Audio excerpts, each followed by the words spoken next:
Salah satu hal yang perlu kita ingat dan terus kita pelajari adalah eh, apa yang Paulus tulis di 1 Tesalonika 5 ayat 23. Ayat itu bunyinya, semoga Allah memelihara kamu dan semoga roh, jiwa, dan tubuhmu terpelihara sempurna. Ya, jadi dia bilang bahwa manusia ini terdiri dari roh, jiwa, dan tubuh. Ya, ada 3 bagian manusia. Waktu kita terima Tuhan Yesus, ya roh kita itu yang lahir baru. Roh kita itu menjadi ciptaan baru. Yang lama sudah berlalu, yang baru sudah datang. Kalau kita baca di surat Yohanes, dikatakan yang lahir dari Allah itu mengalahkan dunia, ya, iman kita. Kemudian dikatakan bahwa yang lahir dari Allah itu dikatakan tidak bisa berbuat dosa, ya. Bukan tidak mau ya, tapi tidak bisa. Nah, apa yang dikatakan tidak bisa berbuat dosa itu adalah roh yang sudah lahir baru, karena ada Roh Kudus juga di situ. Ya, dikatakan roh itu penurut juga, ya. Nah, banyak hamba Tuhan yang mengajarkan tidak hanya dari Alkitab, tapi mereka juga punya pengalaman ya bersama Tuhan. Lalu mereka mengatakan bahwa roh itu terdiri dari hati nurani, lalu ada intuisi dan persekutuan ya, atau fellowship. Sementara kalau jiwa, ya dari Alkitab kita bisa lihat, kita bisa belajar bahwa jiwa itu meliputi pikiran, kemudian tekad atau kehendak, lalu ada emosi, ya. Ini salah ketik ya, mestinya emosi ya. Pikiran, kehendak, dan emosi. Kemudian tubuh itu terdiri dari ya kepala, ya, badan, dan anggota tubuh. Tapi tubuh ini sebenarnya memiliki 5 indera, ya. Dari 5 indera itulah kita bisa berinteraksi dengan dunia di sekitar kita, ya. Kita bisa melihat, kita bisa mendengar, kita bisa mengecap dengan lidah kita bisa merasakan dengan kulit kita, ya. Kemudian kita bisa mencium suatu bau dengan hidung kita. Dan sesuatu itu kita katakan ada kalau salah satu dari panca indera kita atau beberapa indera kita ini menangkapnya. Jadi kalau saya berkata, oh ada orang di sana, kenapa? Karena saya melihatnya. Atau mungkin saya nggak melihat, tapi saya mendengar. Oh, saya dengar suara kucing. Saya nggak lihat sih karena gelap misalnya, tapi saya tahu ada kucing. Kenapa? Karena saya mendengar suaranya. Atau bisa juga saya tidak melihat, tidak mendengar, tapi saya mencium bau sate padang misalnya, ya. Jadi saya tahu ada tukang sate padang misalnya gitu, ya. Atau makanan yang lain yang punya bau yang khas. Atau bisa juga saya minum air putih, ya. Saya tidak lihat sih di dalam air putih itu ada apa, tapi waktu saya minum saya rasakan manis. Jadi saya nggak dengar, saya nggak lihat, saya tidak menciumnya, tapi saya merasakan dengan lidah saya ini manis, berarti air ini di dalamnya ada gula, ya. Dan bisa juga saya tidak lihat, tidak dengar, tidak mengecap, ya, tidak mencium, tapi saya merasakan ada angin yang menerpa saya, ya. Itu saya katakan, oh ini ada angin, ya. Nah, jadi itu sesuatu kita katakan ada kalau tubuh kita ini bisa menangkap dengan salah satu atau beberapa dari inderanya. Sementara kalau jiwa ini kita nggak lihat, ya, tapi kita bisa merasakan gitu, ya. Kalau satu perkataan membuat kita mungkin marah, jengkel, dan sebagainya, itu karena dari pikiran kita punya program untuk membuat kita mungkin marah atau sukacita, ya, itu karena ada programnya di situ. Sementara roh ini, ya, ini yang dikatakan, ya, ada hati nurani yang seperti warning tuh, menyatakan benar apa salah. Lalu ada intuisi, memahami sesuatu, dan ada fellowship, ya. Dengan roh ini kita bersekutu dengan Tuhan. Nah, saya ingat dulu waktu saya baru belajar firman Tuhan ya dari suatu kelompok pemahaman Alkitab, kami diajarkan tentang 3 jenis kehidupan ya.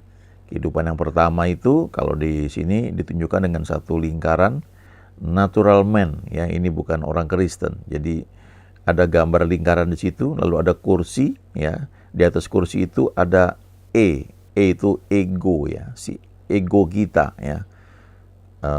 Sementara ada gambar salib itu di luar lingkaran. Nah, dikatakan kehidupan yang tidak memiliki Kristus itu kacau di situ ya.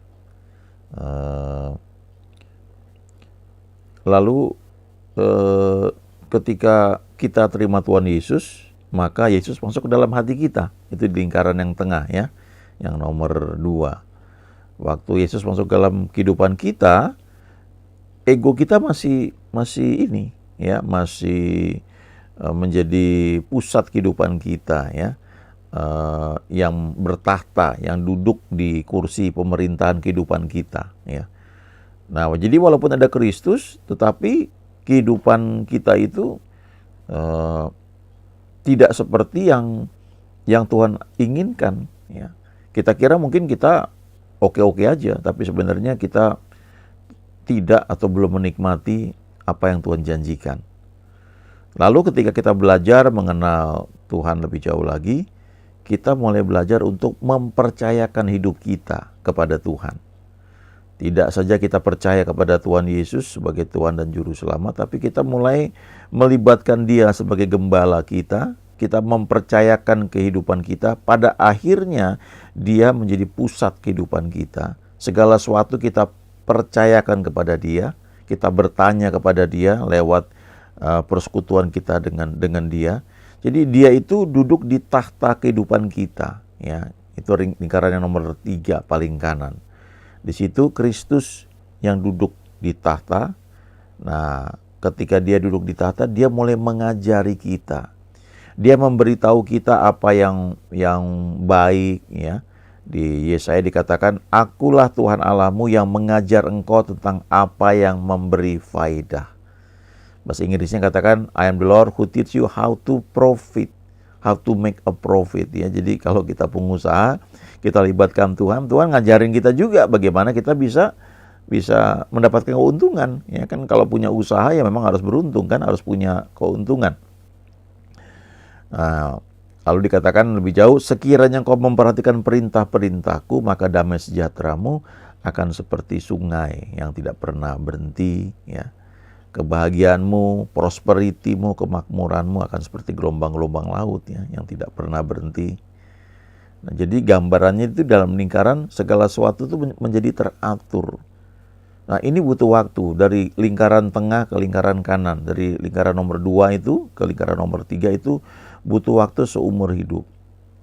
Kalau lingkaran 1 ya itu orang di luar Kristus, tidak mengenal Tuhan.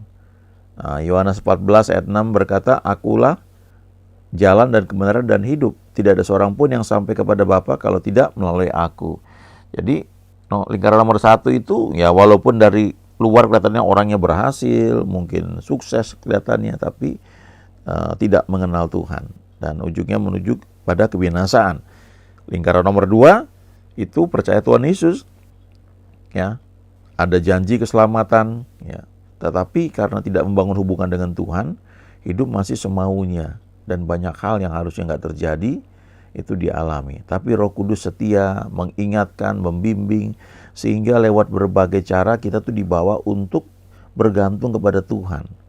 Kita dibawa ketemu dengan orang-orang yang mengasihi Tuhan, kita diajak persekutuan, diajak ke gereja. Ya, saya alami seperti itu. Kemudian diajar untuk step by step melayani, ya, lalu belajar mempercayakan seluruh bagian hidup kita kepada Tuhan, melibatkan Tuhan dalam kehidupan kita. Lalu Dia akan ngajarin yang mana kita nggak perlu pilih, yang mana kita perlu hindari, sehingga hidup itu menjadi simpel karena Tuhan menjadi nahkoda dalam kehidupan kita. Ya, Tuhan bukan co-pilot, tapi Dia kaptennya, ya, dalam kehidupan kita yang menentukan arah untuk kita itu hidup. Saya lihat di internet juga ada gambar ya seperti ini ya. Ini bentuk yang tadi ya. Kalau lingkaran, kalau ini gambar orang ya. Yang sebelah kiri itu natural man ya, itu orang duniawi. Ini orang yang tidak percaya kepada Tuhan, unbeliever ya. Pikirannya pikiran dunia ya, worldly mind, cara berpikirnya ya, the way of the world ya. Jadi cara-cara dunia yang dipakai. Kalau di kantor misalnya ya, kadang-kadang tanpa memperhatikan etika atau sopan santun ya, menyenggol kiri kanan ya, menjatuhkan orang lain supaya bisa naik ya, dan kemudian pakai cara-cara macam-macam ya untuk memperoleh kekayaan atau keberhasilan ya dalam pandangan manusia. Lalu yang sebelah kanan adalah believer, orang percaya. Nah, ini ada dua jenis ya. Ada yang tengah itu carnal man, ini manusia yang masih bersifat kedagingan ya. Jadi sudah punya Roh Kudus ya, tetapi pikirannya masih perlu dibentuk selaras dengan firman Tuhan. Itu butuh waktu ya, seumur hidup. Kalau yang sebelah kiri belum kenal Tuhan, yang sebelah kanan itu sudah kenal Tuhan ya. Ada dua ya, ada dua jenis orang tuh. Carnal man dan spiritual man yang paling kanan ya. Spiritual man itu orang yang sudah melibatkan Tuhan dalam seluruh bagian kehidupannya. Ya. Jadi kalau orang yang sudah terima Tuhan Yesus ya, rohnya menjadi ciptaan baru, rohnya sudah mengalami pembenaran atau justification, tetapi jiwanya masih mengalami sanctification. Nah, itu seumur hidup ya, berlangsung, tergantung kita mau cepat apa enggak ya. Ya, kalau semakin cepat semakin banyak hal kita diberitahu oleh Tuhan, dan kita hidup dalam pusat kehendak-Nya ya. Kita menikmati banyak hal, dan kita juga melepaskan banyak hal karena ada hal-hal yang memang nggak perlu ya kita pegang ya, atau kita pelihara ya, perlu kita lepaskan karena itu bukan bagian kita mungkin ya dalam kehidupan, termasuk dalam pelayanan. Ada hal-hal yang mungkin bukan panggilan kita secara khusus ya, tapi Tuhan pakai kita juga untuk bisa mengalami beberapa hal, misalnya dalam pelayanan, dalam pekerjaan. Pada akhirnya kita akan ketemu fokus untuk kita lakukan ya, itu panggilan kita. Kalau dulu ada buku namanya Purpose Driven Life ya, buku itu ditulis oleh Rick Warren, itu menceritakan bahwa kehidupan di dunia ini itu ada tujuan dari Tuhan. Nah, kita perlu belajar melibatkan Tuhan ya, kehidupan yang digerakkan oleh tujuan ya. Lalu kalau di kalangan manajemen ada buku di 8 Habit ya, habit ke-8 dari Stephen Covey. Nah, buku itu juga mengajarkan bahwa tiap orang tuh punya calling, punya panggilan ya, atau punya voice ya, punya suara, dan suara itu yang mendorong untuk kita itu hidup sesuai dengan apa yang Tuhan rencanakan ya, kira-kira seperti itu. Nah, kalau kita hidup di situ, kita akan bertumbuh jadi sekedar berhasil atau efektif ya, tetapi kita meningkat lebih jauh lagi menjadi kalau bahasa di kalangan rohani ya, menjadi dimuliakan gitu ya, atau bertumbuh to greatness ya, kepada kebesaran ya. Jadi tidak hanya kita hidup untuk diri kita, tapi juga Tuhan pakai kita untuk orang lain. Nah, dua gambar di sebelah kanan itu sama-sama sudah punya Roh Kudus ya, sama-sama orang percaya. Tapi kalau yang paling kanan itu memiliki pikiran Kristus dan mengikuti cara-cara yang firman Tuhan ajarkan ya, way of the cross ya, cara hidup yang Tuhan Yesus ajarkan, cara salib itu. Sementara yang di sebelah kiri itu mengikuti cara-cara dunia. Jadi ini pertumbuhan rohani ya, seumur hidup kita ngalami ya, proses sanctification tersebut ya, proses bagaimana jiwa kita itu diperbarui. Nah, apa yang bisa kita lakukan supaya kita semakin cepat mengenal kehendak Tuhan ya? Salah satunya dan yang sangat penting itu adalah membangun hubungan dengan Tuhan ya setiap pagi. Itu bisa disebut morning devotions ya. Kata devotion itu artinya kesetiaan, pengabdian ya. Devoted itu mengabdikan ya.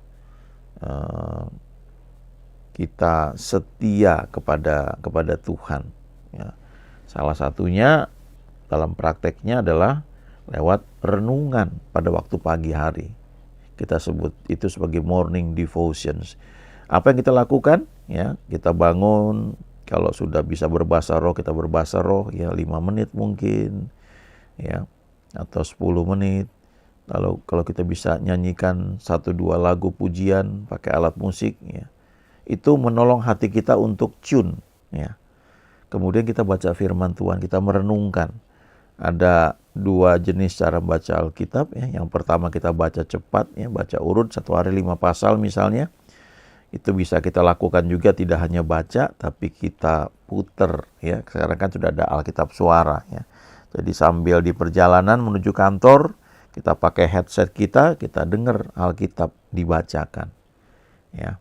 Nah, bisa diatur kecepatannya itu, bisa yang normal atau lebih cepat sedikit ya, lebih cepat, bisa maksimal lebih cepat. Jadi kita bisa mendengar apa yang mungkin kita pernah baca, apalagi kalau sudah berkali-kali baca Alkitab ya.